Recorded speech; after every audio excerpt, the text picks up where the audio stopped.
Hi, எல்லோருக்கும் வணக்கம். இப்போ என்னென்னு சொன்னால் மேக்ஸுன்ற நிலவரம், மேக்ஸ் என்ன மாதிரி போகுது, என்னென்ன செய்ய போகிறாங்களோ அடுத்த பிளான்ன்றது தான் இப்போ உங்களுக்கு சொல்ல போகிறேன். இதில் பார்த்தீங்கன்னு சொன்னால் மேக்ஸ் கிட்டத்தட்ட எண்டிங் டைமில் இருக்குது. இதில் எவ்வளோ அமௌண்ட் இருக்குது பாருங்கள். இது என் பர்சனல் அக்கௌண்ட். இதில் இங்கே பாருங்கள், இப்போ புதுசாக ஒரு என்ன கூட பண்ணியிருக்காங்க வித்ட்ரா பண்ணுறதுக்கு. இதில் எவ்வளோ அமௌண்ட் கொடுக்கலாமான்னு சொல்லி 13,76,128 ரூபா. இப்போ இதை நான் வித்ட்ரா பண்ண என்ன சொல்லுதுன்னு சொன்னால் மேனேஜரை அவள் ரிக்வெஸ்ட் பண்ணட்டான். இப்போ நான் இனி அவள் என்னத்துக்குன்னா M4 இருக்கேன். இப்போ நான் என்னத்துக்கான ரிக்வெஸ்ட் அவள் பண்ணணும்னு சொன்னால் அவன் ஒரு ஒன்று விட்டுருக்காங்க, அறிக்கை ஒன்று. என்னன்னு சொன்னால் இது பழைய அறிக்கை.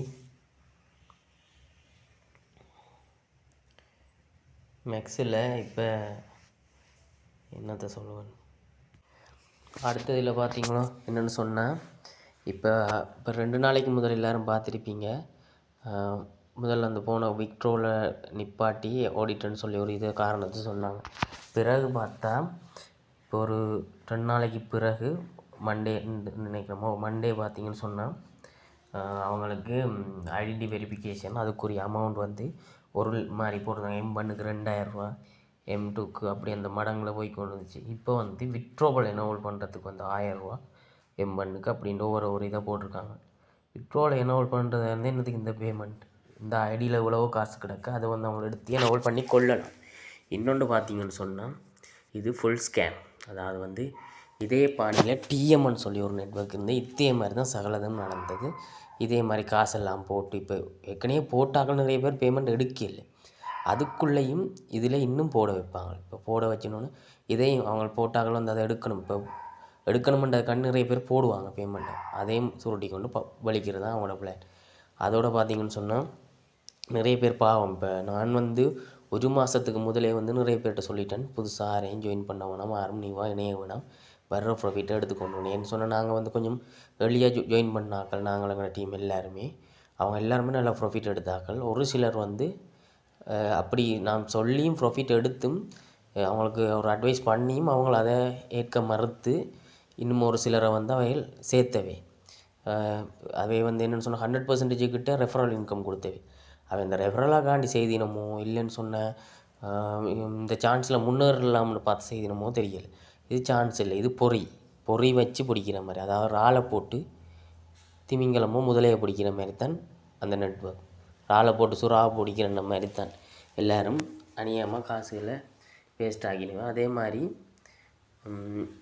இனியும் போடாதீங்க பேமெண்ட். எந்த ஒரு பேமெண்ட்டுமே இன்வெஸ்ட் பண்ணுற இதுக்கு போகாதீங்க. மற்றது நானும் நிறைய ப்ராஃபிட் எடுத்தேன். நான் கனகாலமாச்சு நானும் ஜாயின் பண்ணி என்ன ப்ராஃபிட்டுகளை பாருங்கள். ஆனால் நான் ஒரு குறிப்பிட்ட டைம் அதுக்கு பிறகு நான் ஜாயின் பண்ண இல்லை. 1 மாதம் இப்போ டிசம்பர் 10ஆம் தேதி மாதிரி 8ஆம் தேதி மாதிரி எல்லாருக்குமே சொல்லிட்டேன், இனி இன்வைட் ஆக வேணாம்னு சொல்லி. இவர் வேர்ல்ட் ஃபண்டு இப்போ இது ரிலீஸ் ஆகிட்டு இன்னும் கிடக்கு ரிலீஸ் ஆகுது பாருங்கள். இதெல்லாம் ரிலீஸ் ஆகினா இந்த கம்பெனியாகவும் இப்போ இப்படி ஒரு 10 பேருக்கே இவங்களால் பே பண்ண முடியாது. 50 லட்சத்துக்கு மேலே எனக்கே வரும். 10 பேருக்கு மேலே இவங்களால் பே பண்ணவே இல்லாது. இப்படி பே பண்ணவே மாட்டாங்க. Full and full scam. வடிவாக விளங்கி கொள்ளுங்கள். இனி யாருமே எந்த ஒரு ஒத்த ரூபா கூடி இதுக்குள்ளே இன்வெஸ்ட் பண்ண வேணாம். மேக்ஸ் ஃபுல்லாக ஸ்கேம் ஆகிட்டு இல்லை. உழைச்சிருக்காங்க நிறைய பேர், நானும் உழைச்சிருக்கேன், இல்லைன்னு நான் சொல்லலை. ஆனால் அது ஒரு டைம் இருக்குது. அந்த என்ட்ரி முன்னுக்கு உள்ளுக்குள்ளே வாரம் ஏர்லியாக வரணும். வந்துட்டால் போட்ட காசு எடுத்துகிட்டு அங்கே வர லாபம் தான். அதுக்காண்டி இந்த காணி புத்தகத்தை அடகு வைக்கிறது, நகை அடகு வைக்கிறது, லீசிங் போடுறது வாகனங்களுக்கு, அப்படி எந்த அமௌண்ட்டையும் போட்டு இதுக்குள்ளே செய்யக்கூடாது. இது ஒரு கிட்டத்தட்ட பெட்டிங் மாதிரி தான். இது ஒரு கேம்லிங் தான், இல்லைன்னு நான் சொல்லலை. என்னென்னு சொல்கிறது, ஒரு பொழுதுபோக்காக சின்ன அமௌண்ட்டை போட்டு செய்ய வேண்டியதான். பெட் கட்டுற மாதிரி தான். அது சிலவில் வரலாம், சிலவில் வராமையும் போகலாம். எல்லோரும் கொஞ்சம் விழிப்புணர்வாக இருங்க. இன்வைட் பண்ணுறாங்கன்னு சொன்னால் உங்களுக்கு ஏர்ன் பண்ணத்தான் எல்லாருக்கும், மாதம் உழைக்கத்தான் எல்லாருக்கும் இருக்கிறோம். ஆனால் கொஞ்சம் அதை டிஸ்கஸ் பண்ணுங்கள். உங்களுக்கு இது சம்மந்தமாக தெரிஞ்சாக்களோட டிஸ்கஸ் பண்ணுங்கள். அப்படி இல்லையா நீங்கள் அதை ஒரு ஆராயுங்க. எந்த ஒரு நெட்வொர்க்குமே இப்போ எப்படி நீங்கள் இதை தெரிஞ்சு கொள்வீங்கன்னு சொன்னால் இப்போ தான் ஓப்பன் ஆரம்ப காலத்தில் இருக்குதுன்னு சொல்லி தெரிஞ்சு கொள்ள வேணுமென்னு சொன்னேன். முதல்ல பார்த்தா பெரிய பெரிய அக்கௌண்ட்ஸ் இருக்காது, அங்கே சின்ன சின்ன அக்கௌண்ட்ஸ் தான் இருக்கும். அதாவது பேசிக்கில் அது அடுத்தடுத்த லெவலில் தான் இருக்கும். அதோடு பார்த்தீங்கன்னு சொன்னால் டெய்லி விட்ரோல் வரும். அது ஆரம்ப காலத்தில் டெய்லி விட்ரோல் எல்லா நெட்வொர்க்கையும் கொடுப்பாங்க. போக போக தான் வீக்லி ஆகும், மந்த்லி ஆகும். வீக்லி விட்ரோல் மந்த்லி விட்ரோல்ன்ற ஒரு கன்செப்டில் யாரும் சொன்னால் கட்டாயம் ஜாயின் பண்ணாங்க. டெய்லி விட்ரோல் இருக்கா, சரி ஏர்ன் பண்ண ஆசை இருக்கா, ரிஸ்க் எடுக்க போகிறீங்களா உங்களோட காசை வச்சு, சின்ன ஒரு அமௌண்ட் அதுலேயே பேசிக் அமௌண்ட் ஒன்று போடுங்க. அது உங்களுக்கு ரிஸ்க்கு தெரிஞ்சே தான் இன்வெஸ்ட் பண்ணுறீங்க. அது போகும் போகாதுண்டு அதுக்கேற்ற மாதிரி கொஞ்சம் யோசித்து எல்லாம் நடந்து கொள்ளுங்கள். இதை நான் எங்களோட டீம் மெம்பர்ஸ் எல்லாருக்கும் ஷேர் பண்ணுறேன். இதை ரெக்கார்ட் பண்ணுற வீடியோ போட்டு ஷேர் பண்ணுறேன். நீங்கள் உங்களுக்கு தெரிஞ்சாலும் ஷேர் பண்ணுங்கள். என்ன ரீசனுக்காண்டின்னு சொன்னேன், இன்னுமே பேமெண்ட் ஆக்கள் நிறைய பேர் போட்டு கொண்டிருக்காங்க. நேற்றும் போட்டிருக்காங்க. M3 அக்கௌண்ட்கார 60,000 ரூபாயெல்லாம் போட்டிருக்கணும்.